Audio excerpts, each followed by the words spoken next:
Bonjour, ici Sébastien pour DVD French Only. Aujourd'hui, je vais vous parler du DVD Les Tobies de l'espace, version française de Space Buddies de Robert Vince. Les irrésistibles chiots sont de retour dans un tout nouveau film qui les mène dans un endroit où aucun Toby n'a jamais mis les pattes, la Lune. Avec l'aide de nouveaux amis stellaires, cette aventure extraordinaire est un petit pas pour le chien, mais un bond de géant pour la race canine. En se déplaçant à la vitesse de l'éclair, en esquivant les astéroïdes et bien davantage, les Toby et leurs nouveaux amis doivent faire appel à leur courage et à leur ingéniosité pour concevoir le plan d'alunissage et un retour rapide à la maison. Seront-ils à la hauteur? J'ai trouvé qu'il y avait deux côtés à ce film-là. Le premier, l'histoire est bonne mais sans plus. Les enfants qui sont pas trop vieux ils vont vraiment aimer ça parce que les chiots sont vraiment beaux. Puis le fait qu'ils aillent dans l'espace, je dirais que ça va vraiment les émerveiller. Par contre, de l'autre côté, les personnages humains sont, disons, pas mal stupides.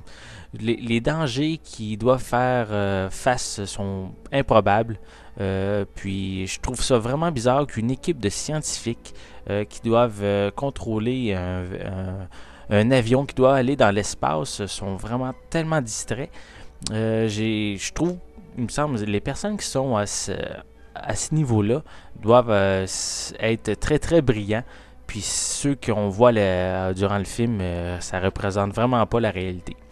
J'ai aussi remarqué que les animaux qui parlent, le mouvement de leur gueule est pas tout le temps bien réussi. J'ai remarqué aussi parfois que les expressions utilisées, les expressions verbales, je veux dire, font référence à des faits que peut-être les jeunes ne vont pas nécessairement tout le temps comprendre. Donc, à ce point-là, je trouve ça un petit peu bizarre. Le film n'est pas tout à fait réussi à tous les points, mais c'est sûr que les jeunes enfants vont bien aimer. Là, ils verront pas ce genre d'erreur-là durant le film. Le menu présente les petits Toby qui flottent dans la cabine du vaisseau, dont un qui est en costume de cosmonaute qui est à l'extérieur justement du vaisseau. Les pistes sonores disponibles sont anglais, français et espagnol 5.1. Les sous-titres sont également disponibles dans ces trois mêmes langues, ainsi que le menu il est disponible également dans ces trois langues-là. Comme bonus, il y a des bloopers avec les chiots.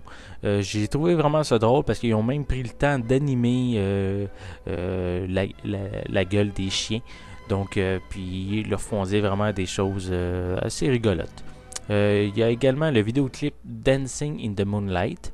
Il y a un documentaire sur les coulisses du tournage qui est environ 14 minutes. Il y a des anecdotes sur les Toby pendant le visionnement. Et on peut également visionner des bandes annonces. Tous les bonus, sauf le vidéoclip, sont disponibles en anglais, français et espagnol. Même les sous-titres sont disponibles dans les trois langues. Pour conclure, j'ai trouvé le film plus ou moins intéressant à cause que les rôles qu'ont les humains durant le film sont peut-être trop stupides, trop niais. Puis également les dangers que les chiots doivent rencontrer sont vraiment trop improbables. Pour moi, ça m'a fait décrocher du film. Mais je peux vous dire que pour les jeunes, ce genre d'erreur-là, ça leur causera pas de problème. Puis ils vont vraiment apprécier le film. Donc je vous remercie et je vous souhaite un bon visionnement.